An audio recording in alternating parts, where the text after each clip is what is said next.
Mucho hemos hablado de la Tercera Guerra Mundial, de cuáles serán posiblemente las causantes de este conflicto, cuáles principales países se verán envueltos en la guerra y qué objetivos quiere la élite alcanzar con esta nueva guerra mundial.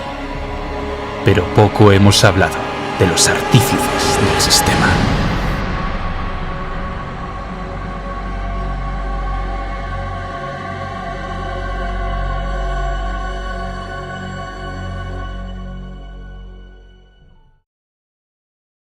¿Quiénes son esa famosa élite? ¿A qué sociedades pertenecen? ¿Y cómo han llegado hasta donde han llegado? En este vídeo vamos a abordar todo lo posible estas cuestiones sobre los artífices. La gente siempre tiende a ver como únicos responsables del mal en el mundo a los líderes políticos, ya que los medios de comunicación juegan bien su papel en manipular y ocultar información sobre los culpables directos que usan a estos títeres políticos. Uno solo tiene que echar un vistazo a las hemerotecas de la historia para ver que esto que aquí se expone es cierto. ¿Sabía usted que Hitler había sido financiado antes y durante su auge por empresas norteamericanas? ¿Que detrás de la Revolución Rusa y el surgir del comunismo estuvo la élite económico-financiera? Anthony Sutton, economista e historiador británico, escribió unos volúmenes titulados Wall Street y el ascenso de Hitler, Wall Street y el ascenso del bolchevismo, en los que el autor nos detalla escrupulosamente qué empresas y personalidades norteamericanas financiaron a ambas ideologías totalitarias. De entre esas personalidades se encontraba la familia Rockefeller, familia que siempre nombramos a la hora de hablar de uno de los componentes de la élite, que junto con otras familias como los Rothschild han ido a lo largo de los tiempos amasando poder y junto con otras personalidades y agrupaciones han diseñado el sistema de nuestros días. Estas familias, por medio de sus inmensas fortunas, empresas, corporaciones y entidades financieras, han estado detrás de numerosos acontecimientos, como la Primera y Segunda Guerra Mundial, la creación de la Reserva Federal, la fundación de la ONU, y están a cargo de influyentes y poderosos grupos como el conocido Grupo Bilderberg o la Comisión Trilateral. No pretendemos simplificar a la élite en solo estas dos familias porque sería una completa falacia, pues como decimos, son parte de la élite. Pero en esta élite se encuentran grupos más antiguos que los que hemos señalado, unas sociedades que surgieron desde largo tiempo atrás y que inteligentemente han sabido perdurar y hacer creer a la gran mayoría de la población que no existen o que no tienen influencia o poder alguno y que tan solo son ciencia ficción. Hablamos de la masonería. La masonería se cree que procede de la Orden de los Templarios, quienes en su día llegaron a cosechar tanto poder que se temía que estos fueran a hacerse con el control.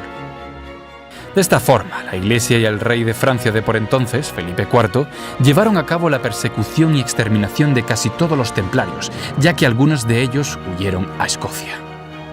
Pasado un tiempo, resurgirían con el nombre de masones, los cuales vendrían a ser, entre otros oficios, constructores de catedrales e iglesias, lugares donde dejarían impresos sus símbolos y poco a poco se irían extendiendo a los diferentes campos del sistema: la economía, las finanzas, la política, la religión, alcanzando así el control del mundo. Una vez asentados en Europa, pasarían a América, estando detrás de las revoluciones independentistas contra el Imperio Británico y Español y estando presentes en prácticamente todos los continentes del mundo. Reyes, presidentes, banqueros, empresarios, abogados, astronautas, la masonería, cuan pulpo, extiende su influencia y dominio a toda clase de profesión y ámbito.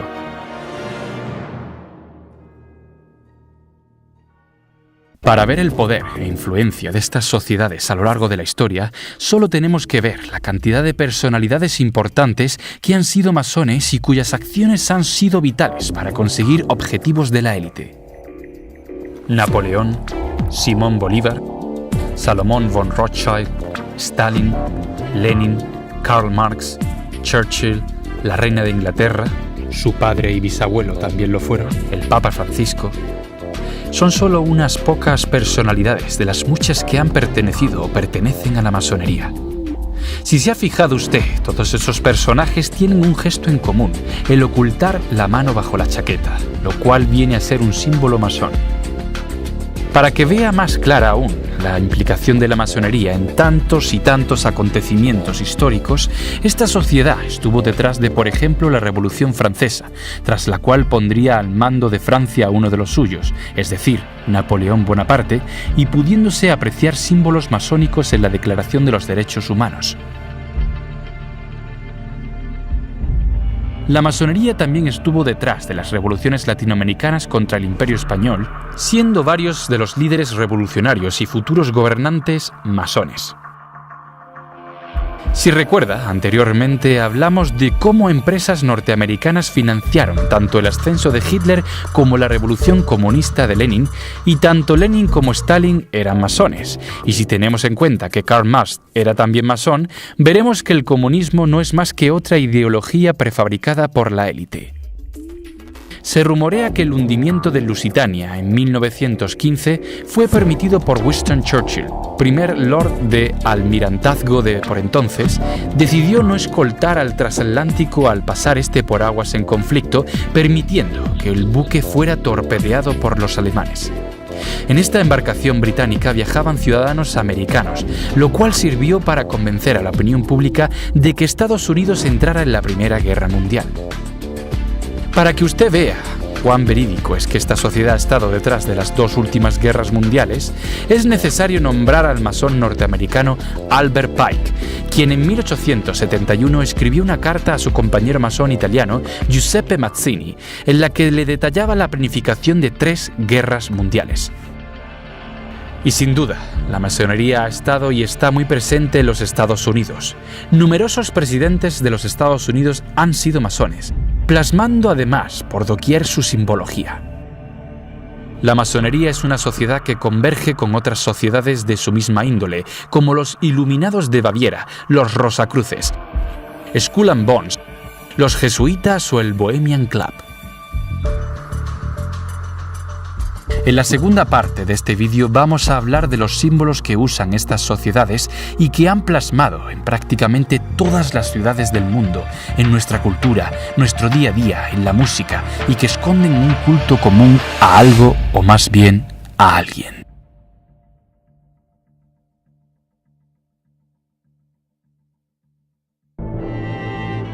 Esta segunda parte viene a tener un contenido más esotérico y por tanto menos creíble, algo que se produce debido al sistema, el cual nos dice en qué creer y en qué no creer, por medio del cine y la televisión, programando nuestras mentes, indicándonos lo que debemos ver como ciencia ficción y lo que debemos ver como algo real y factible. Así que le pido que durante unos minutos abra su mente al contenido que vamos a contar a continuación. Vivimos en un mundo plagado de símbolos, por doquier, son parte de nuestra vida y por lo tanto nuestro día a día, pero hay ciertos símbolos que es importante conocer su contenido y en definitiva pararnos a ver qué representan o a quién hacen referencia. Unos símbolos que se usan en ritos y ceremonias características de estas sociedades secretas. Estas sociedades se basan en los símbolos de las religiones antiguas, especialmente la babilónica, la egipcia, la griega, copiándolos y adorando a esos mismos dioses paganos, los cuales se encuentran representados en numerosos edificios emblemáticos del mundo, especialmente en Europa y Estados Unidos. Empecemos con el símbolo más famoso, el Udyat u ojo que todo lo ve. Es un símbolo característico del antiguo Egipto, que viene a representar, egipcianamente hablando, al dios Horus, es decir, al dios Sol. Este símbolo es usado principalmente por los Illuminati y los masones, estando muy presente en los templos católicos, la música, la ropa, el billete de $1 y en algún que otro edificio. Al ojo que todo lo ve se le representa haciendo el gesto de taparse un ojo, como así hacen muchos famosos artistas. El búho es otro símbolo esotérico muy usado por los Illuminati que proviene de la antigua Grecia y que representa la sabiduría. El búho además podemos encontrarlo simbolizado en billetes de diferentes países, como nuevamente en el dólar estadounidense, así como edificaciones actuales y antiguas, como el Capitolio de Estados Unidos y el Vaticano. Este animal es también símbolo de otra sociedad, como el ya nombrado Bohemian Club. Al igual que el búho, La serpiente es otro símbolo esotérico que representa la sabiduría, además de la astucia, la salud y el mal. Venerado desde la antigüedad, es quizás el símbolo más presente en prácticamente todas las religiones y culturas antiguas. En Babilonia, muy especialmente en el antiguo Egipto, en Grecia, la antigua Roma, en la cultura azteca, conocido como Quetzalcóatl, en la cultura hindú, en la budista. En todas estas culturas, la serpiente es venerada como un dios y no vista como el mal, como así se hace en el cristianismo y en el islam. En el antiguo Egipto, Uadjet, la cobra, era la señora del cielo, símbolo del calor ardiente del sol y la llama del fuego, viendo cómo a veces se representaba al ojo que todo lo ve con el sol y la serpiente. En la antigua Grecia y Roma se representaba con el caducio de Hermes o también en el dios Esculapio, representando a través de Hermes el comercio y la economía, estando este símbolo muy presente en muchos edificios emblemáticos, especialmente en bancos nacionales, bolsas. No deja de sorprender que la serpiente esté presente en tantas y tantas diferentes culturas que no se conocían entre sí ni tenían manera de comunicarse por aquellos tiempos. Exceptuando a las culturas babilónica, griega, egipcia y romana, que se dice se fueron traspasando los dioses y símbolos, pero las culturas asiáticas y americanas de nada podían conocerse. ¿Cómo entonces llega este símbolo a prácticamente todos los rincones del mundo y siendo venerado como un dios? Sigamos con otros símbolos ocultistas. La cruz, aunque pueda parecernos un símbolo cristiano, es un símbolo más antiguo con raíces paganas, siendo usada ya en la antigua Babilonia como una forma de representar al dios Sol. La cruz simbolizaba los rayos del sol cuando miramos hacia este, dándosele nombre a este símbolo como cruz solar. Este símbolo fue usado también en el antiguo Egipto, en el hinduismo, en la cultura celta, en la cultura budista, en Roma. La cruz, al igual que la serpiente, está muy presente en casi todas las culturas antiguas y fue introducida en la religión católica como símbolo principal del cristianismo tras la crucifixión de Jesús. En las iglesias católicas podemos ver cruces con rayos solares, formando a veces una cruz de 4 líneas, símbolo atribuido al dios solar, simbolizado en el Vaticano como en ceremonias y en la plaza del mismo, al igual que en la bandera de Reino Unido, en la bandera vasca. Los dioses y símbolos paganos fueron adoptados por los masones, los Illuminati y el resto de sociedades secretas, introduciendo estos símbolos en nuestra sociedad y cultura. Poco a poco se fueron introduciendo en todos los campos del sistema, empezando por el político y religioso, pues en las antiguas catedrales y en el Vaticano podemos observar estos símbolos esotéricos. Por supuesto, ya antes de que los masones aparecieran, el Imperio Romano introdujo estos símbolos provenientes de las religiones paganas en la religión cristiana. Si nos fijamos en el Vaticano, podemos ver la presencia de un obelisco, símbolo pagano del antiguo Egipto que hacía honor al dios Sol, justo encima de la cruz solar de 4 líneas que nombramos anteriormente. Este símbolo está presente en numerosas ciudades del mundo, como en Washington, París. Si nos fijamos en la mitra del Papa y obispos, vienen a presentar el mismo diseño que los gorros usados por los sacerdotes de Babilonia, unos gorros con forma de boca de pez que simbolizan al dios pez Dagón. Los báculos usados por los papas y obispos están inspirados en los báculos del antiguo Egipto, siendo estos a veces serpientes enroscadas. Pero los símbolos esotéricos que más han sido introducidos en el sistema son, junto con el ojo que todo lo ve, la serpiente y el búho, la estrella de 5 puntas y la de 6 puntas. La estrella de 5 puntas se dice simboliza la tierra, el aire, el agua, el fuego y espíritu, siendo este un símbolo mágico proveniente de la antigua Babilonia y siendo usado por sectas satánicas y brujería, usándose tanto boca arriba como boca abajo. El pentagrama invertido, que todos bien sabemos es un símbolo estelar del satanismo, representa la cabeza del Baphomet, la cabeza del chivo, o también conocido como el dios Pan, escenificado como un sátiro o fauno, mitad hombre, mitad cabra con cuernos de este animal. La estrella de 6 puntas, aunque se asocia directamente con el judaísmo, es un símbolo que proviene también de la antigua Babilonia, habiendo sido incorporado en otras religiones como la hindú, la cristiana, el islam y, por supuesto, en sociedades como la masonería. y se dice que simboliza los dos mundos, el carnal y el espiritual. Es otro símbolo que, al igual que el pentagrama de 5 puntas invertido o no invertido, está muy presente en nuestro sistema. Todos estos símbolos son solo un ejemplo de los signos usados por las sociedades secretas, tomados por estas de las religiones paganas antiguas y que vemos en nuestra vida cotidiana. Pero, ¿por qué la élite decide adoptar estos símbolos, a estos dioses, si se supone que era una forma primitiva del ser humano de buscar a qué adorar?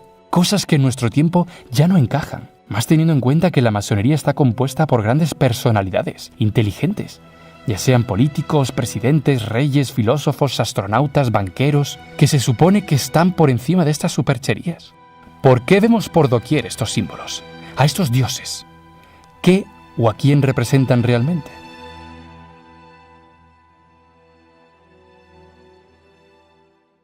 Vivimos en un sistema que nos dice en qué creer y en qué no creer, y que por tanto diseña nuestra mente. Así que, ¿qué pensaría usted si le dijera que todos esos dioses antiguos, todos esos símbolos usados y adorados por la élite, vinieran a representar desde que el hombre existe a Lucifer y a sus ángeles caídos? Puedo ya imaginar una sonrisa en su cara, y quizás ello sea prueba del éxito del sistema. Pero ni yo estoy en posesión de la verdad, ni ningún ciudadano común está en posesión de negar o afirmar nada al 100%.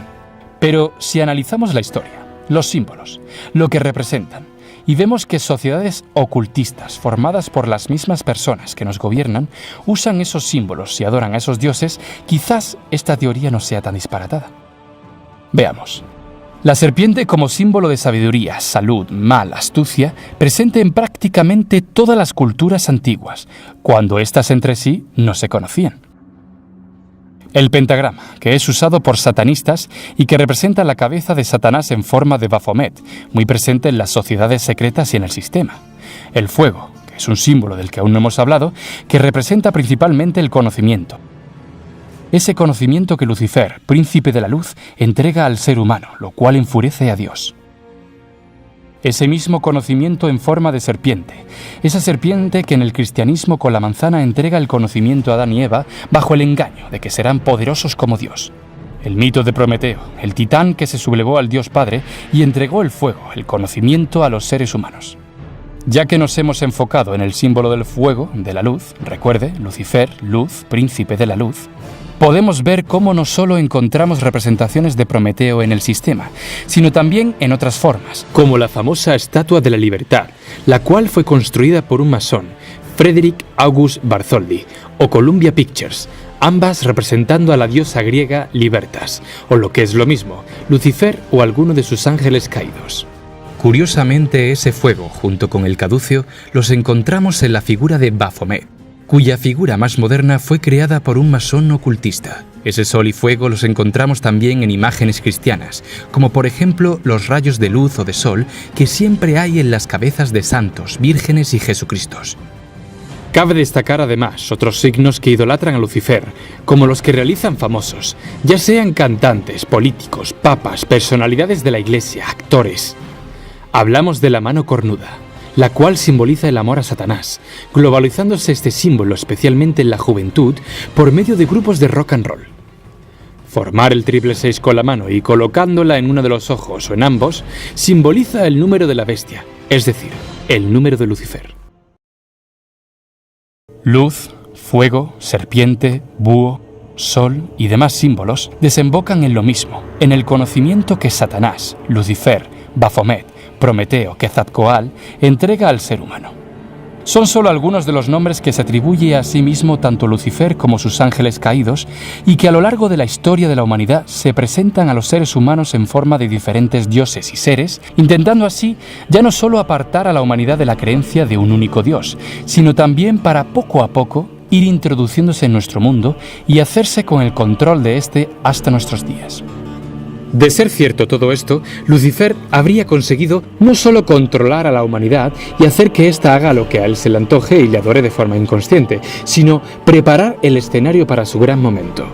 Este ser ha puesto el mundo de patas arriba, dividiendo a la humanidad, enfrentándola entre sí, fomentando el odio, la codicia, la desigualdad, haciendo que la humanidad pierda los valores, pierda la fe en sí misma y se vea totalmente débil e incapacitada para arreglar los problemas del mundo. De esta forma, Lucifer se presentaría como la solución a todo ese caos y desorden provocado por él mismo, buscando además alcanzar su gran objetivo deseado a lo largo de los tiempos: convencer al ser humano de que Dios no existe y que por tanto no fue creado por éste. Esta fórmula de provocar un caos previo es una fórmula que lleva practicándose desde largo tiempo y que de hecho es un credo de la masonería: Ordo ab Chaos, es decir, orden sobre el caos. Claro que, si Lucifer desea esto, no puede presentarse como un falso Jesús o Mesías, ya que eso reafirmaría la existencia de Dios, y presentarse como un dios pagano ya no funcionaría y solo crearía más confusión. ¿Qué temática está muy de moda hoy en día en nuestro sistema? Alienígenas, seres de otros planetas. Una temática altamente difundida por películas, ciencia, libros, series, que ya no solo alimentan la creencia en estos seres, sino la creencia de que nos crearon largo tiempo atrás. Con esto quiero decir que Lucifer y sus ángeles caídos van a presentarse como falsos alienígenas, trayéndonos la solución a nuestros problemas, acabando con la guerra, unificando a los pueblos, trayéndonos tecnología nunca antes vista, pero sobre todo, negando la existencia de Dios. Para ello, Lucifer ha convencido a la gran mayoría de los seres humanos que él y sus ángeles caídos no existen, por medio de la programación cinematográfica, por medio de la ciencia que hace que la humanidad solo crea en aquello que puede ver y tocar, consiguiendo crear en nuestras mentes una realidad aparte y haciendo más fácil y exitosa la manipulación en nosotros. ¿Por qué cree que se hacen tantas y tantas películas sobre extraterrestres? ¿Por qué, curiosamente, todos los campos del sistema, iglesia, política, ciencia, medios de comunicación, están perfectamente alineados en este tema, afirmando que hay vida en otros planetas? ¿Por qué la masonería, que adora a Lucifer y practican rituales satánicos, están envueltos en proyectos de la NASA? Sé cuán descabellado puede estar pareciéndole todo esto, pero reflexione sobre esta hipótesis. ¿Por qué la élite, que practica estas supercherías, esta religión, e introduce por doquier estos símbolos paganos, lleva a su vez una campaña pro-extraterrestre? No tiene ningún sentido, ¿no? Unas mismas personas que a su vez convencen a la población de que no crean ni en Dios ni en Lucifer. En resumen, Lucifer, desde el inicio de los tiempos, habría estado operando en el mundo a través de un grupo determinado de seres humanos a los que ofrece conocimiento y bienestar, a cambio de que estos hicieran lo que él les dictaba para ir alcanzando una serie de objetivos. A su vez, sería adorado haciéndose pasar por dioses irreales, insertando además sus símbolos en todos los campos del sistema, creando así su propio imperio. El punto de los falsos dioses le serviría de argumento para, cuando lleve a cabo la falsa venida extraterrestre, afirmar que esos dioses eran las interpretaciones primitivas que los humanos de aquella época hacían de los supuestos extraterrestres que visitaban la Tierra. Sé cuán lunático e infantil le puede estar sonando esta teoría. Una teoría que, al igual que otras, no le vamos a pedir que crea fervientemente, pero sí que no la olvide y que incluso investigue por sí mismo. Entienda que nos han programado psicológicamente a lo largo de nuestras vidas para que ignoremos la verdad y la tomemos por inexistente. Tenemos la capacidad para cambiar este infierno. Hay que despertar, romper con nuestro miedo, llevando a cabo una revolución internacional. Abramos los ojos. La verdad nos hará libres. Si deseas más información sobre simbología pagana, haz clic en el siguiente vídeo. O si por el contrario, deseas más información sobre la falsa venida extraterrestre, haz clic en este otro vídeo.